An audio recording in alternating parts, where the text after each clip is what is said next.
Assalamualaikum. Semoga semuanya sihat. Hari ini kita nak buat kentang putar ya.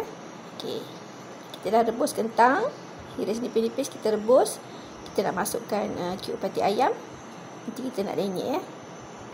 Okey, kita dah masukkan cube pati ayam dan butter. Okey, kita akan lenyekkan ya. Okey. Pas tengah panas-panas ni kita lenyekkan.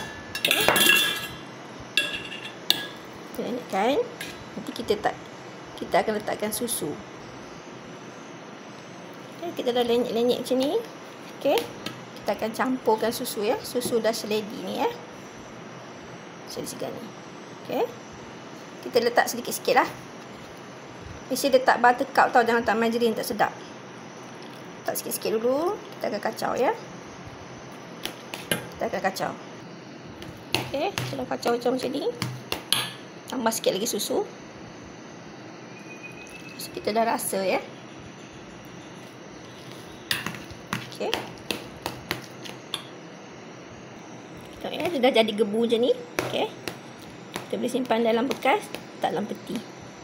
Sekali saya tunjuk cara nak buat coleslaw. Okey, kita nak buat coleslaw pula. Nanti kita tambahkan garam, sedikit gula dan mayonis. Kita kacau ya, sedikit susu segar lah. Ini kita dah tambah sedikit gula, sedikit garam dan mayonis. Okey, kita gaul. Bati. Apa ni?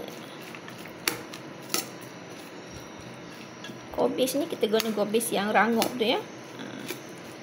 Lepas tu kita hirislah ikut kesukaan kita. Lepas tu kita tambah susu dah seledi. Sikit-sikit dulu ya. Tengok macam mana kesesuaian. Kacau. Okey. Carrot pun potong kecil-kecil. Ada yang suka sagat boleh sagat. Saya suka potong kecil-kecil macam ni. Okey, kita dah kacau semua, dah sebati semua. Dah cukup rasa. Jangan lebihkan, jangan banyak sangat letak garam ya, nanti rasa dia tak okey. Sederhana je sikit saja.